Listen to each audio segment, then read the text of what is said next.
Chapter 19, The Dark Dragon Blade. Ryu has defeated the evil Vigor Emperor, and the Dark Dragon Blade is out of the reach of the fiends. Now, Ryu must quickly escape the depths before the cavern comes crashing down on him. So that thing was the actual Emperor? Are you kidding me? Like, who elected him? Seriously, who elected that guy? Anyway, what's crack with you people? Anansi here, and welcome back to Ninja Gaiden Sigma. In the last one, we apparently defeated the Vigor Emperor. Like, what the freak, people? And now we are trying to make our way out of the depths before we are crushed by the collapsing cavern.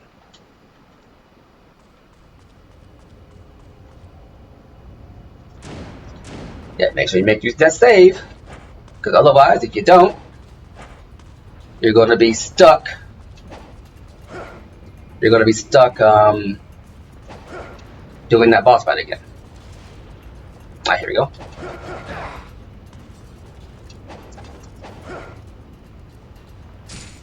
Okay, I messed up. No, screw it. We'll just let the lava kill us, because I messed up entirely. No, wait, that's right. I got Talisman Reverse. Be right back. So yeah, if you thought that you're going to get a clean break out of here, nope. You still got to use every single one of your movement skills to get Ryu safely out of here. And as you can see, you can very easily mess that up.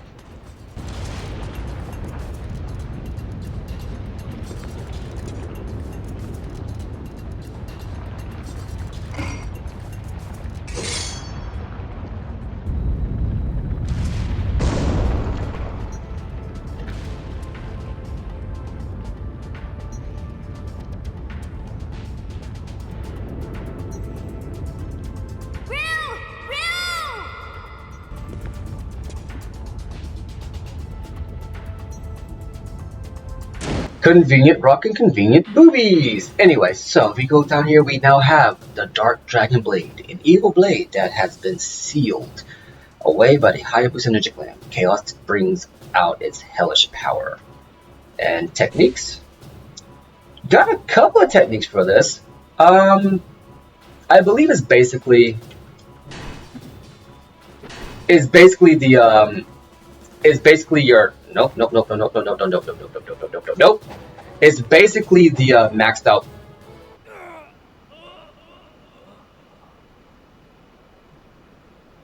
By the way, once you pull the Dark Dragon Blade, the moment Rachel shows up, yeah. Anytime you fall off, it's an automatic death. It's an automatic death. Oh, by the way,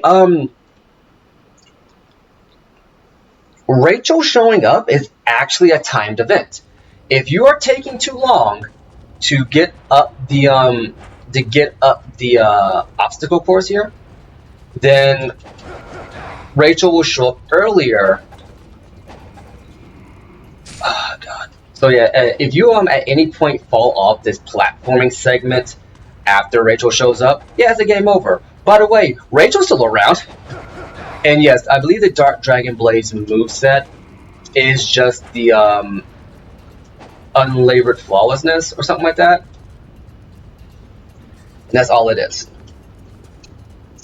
I want to say, if you beat the game on hard mode, you didn't get the ability to actually use the Dark Dragon Blade, but I've never done it. I mean, why else give it a moveset? Okay, come on. Also, I believe, if not Rachel showing up, then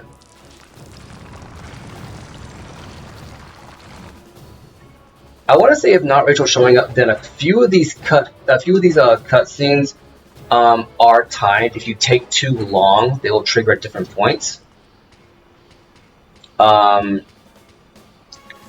So just keep that in mind. I want to say they triggered different points. I remember that after I died one time and moved through it a bit faster, I remember one cutscene that I remember triggered at one point, triggered at a different point. So yeah. Oh, I was about to say, where is this going? Not gonna lie, I just gotta do a blind leap of faith there. I'm coming, Rachel!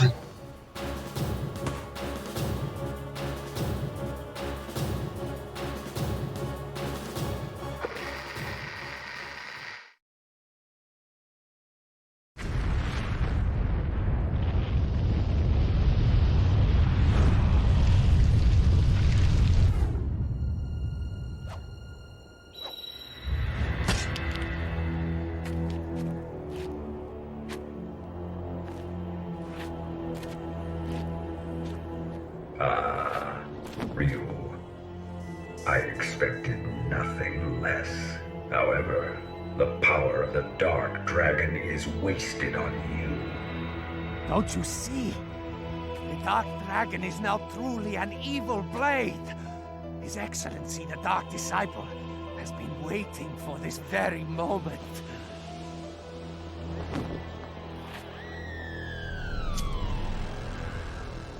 You've done well, Gamoth. Huh?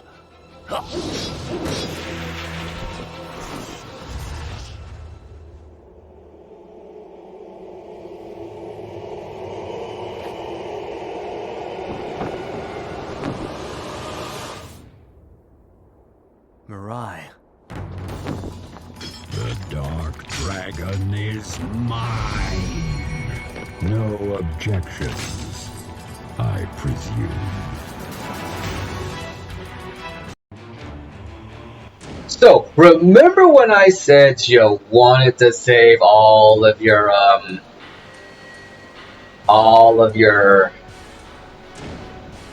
health items? This is what I meant. The final boss is Mirai, and he is difficult. So after you get done fighting the Vigor Emperor, you then have to fight the hardest boss in the game. And they expect you to do it fairly too. You don't get any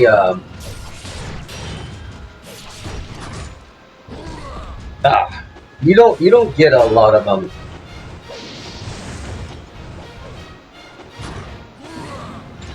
camera. You don't get a lot of the rest of it. Like Mirai will test your might, which I'm not gonna lie. It's not a bad way to end the game with the very first boss you fight. The boss that taught you that this game is not gonna hold your hand is the boss that you have to finish the game out with. You know. And with the Dark Dragon Blade, no less, which looks a lot bigger now than it was when Ryu was holding it. So yeah. Oh, I am. If you want to use Nimbo, fine. By the way, when I found this out that you have to fight this boss without any health, any chance to restore your health, I pretty much said, you know what, game? Because at that point I had fought the final boss, I had fought the Vigor for like 3 times. And I said, you know what, game? If you're going to be this much of a prick to me, I'm not playing your game. I literally just spammed fireballs the entire time.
It's over.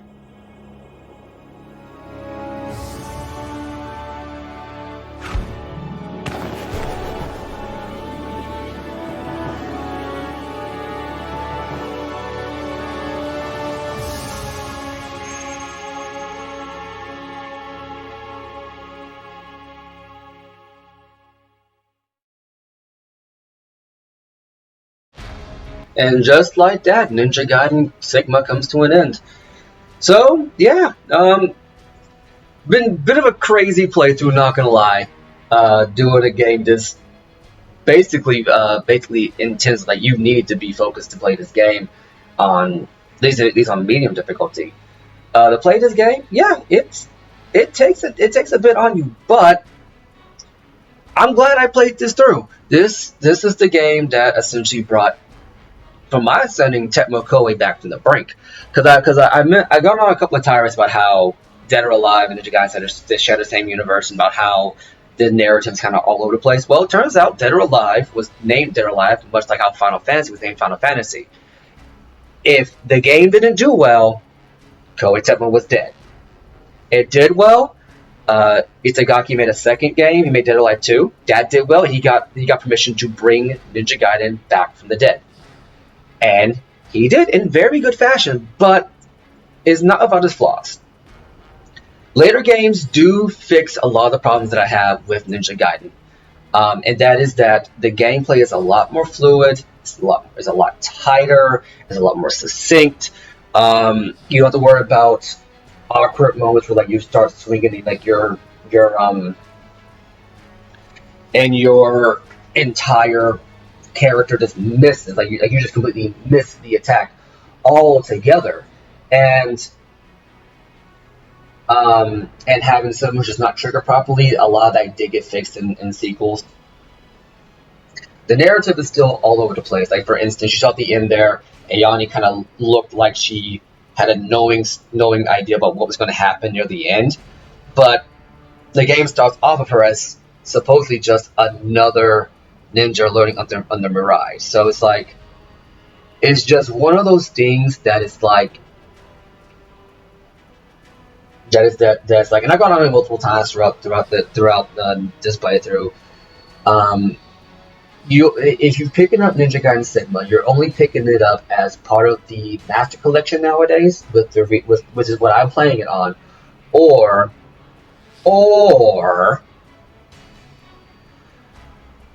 you're picking up out of curiosity to see where the 3D Ninja Gaidens began.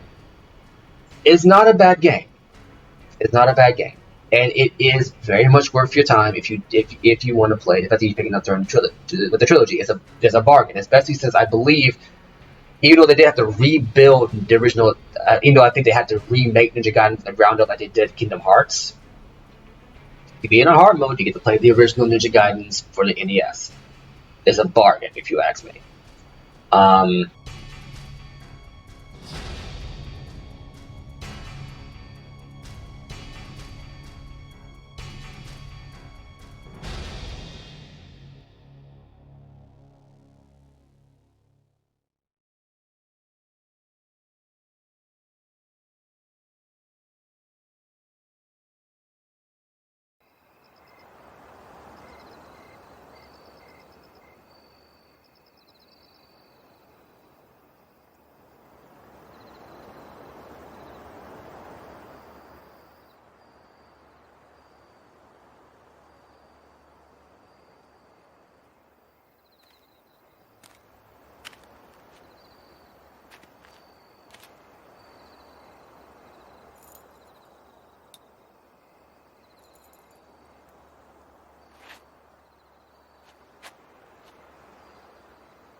All cleared.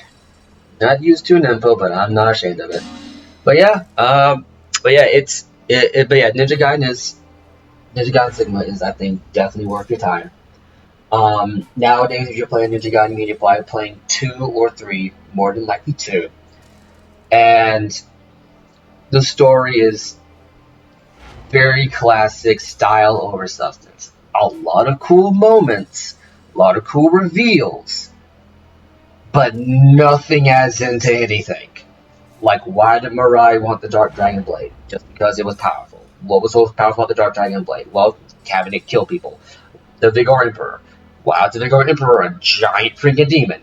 Never explained. It's just a cool idea. Why don't we fight a giant winged demon angel thing in the depths of the earth? Because it was cool. Why is Rachel's sister a fiend? Just because. Why can Rachel win a giant battle axe? Just because. Why is Anansi something in the story? Well, Dead or Alive is popular. She's a popular character. Just because. And this is a trend that does, for the most part, continue on into both series indefinitely. Not indefinitely. I think, as I mentioned multiple times, after Itagaki's departure, things have changed. I've recently seen some of the plans he had. I mean, I see the plans that Team Ninja wants to go with. And I maintain to this day that what Ninja Gaiden and Dead or Alive kind of need right now, after all said and done, you will see after when we get the Ninja Gaiden 3 Razor's Edge. You will see when we get to that one. Especially when we get to Yaiba Ninja Gaiden. And Dead or Alive 5 and 6. I think both series are due for a soft reboot. I just think they are. Because the series foundations as they exist, gameplay wise, fan-frickin-tastic. Fan-frickin-tastic. But now the characters need to have some character, you know? Devil May Cry is, because let's be honest, Ninja Gaiden essentially did the same. Ninja Gaiden essentially did the same thing Devil May Cry did. Its character is just there to be cool, but Ryu is cool in a stoic sense of the matter. Dante is cool in the sense that he just doesn't care. You know, like basically, Ryu in this game is essentially Virgil in the DMC series, except Virgil has a little bit more personality than Ryu does.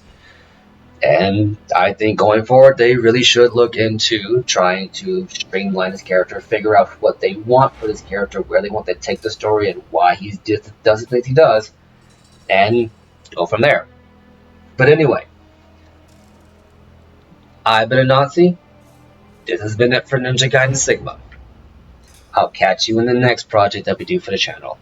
Deuces. Master Ninja, not bad.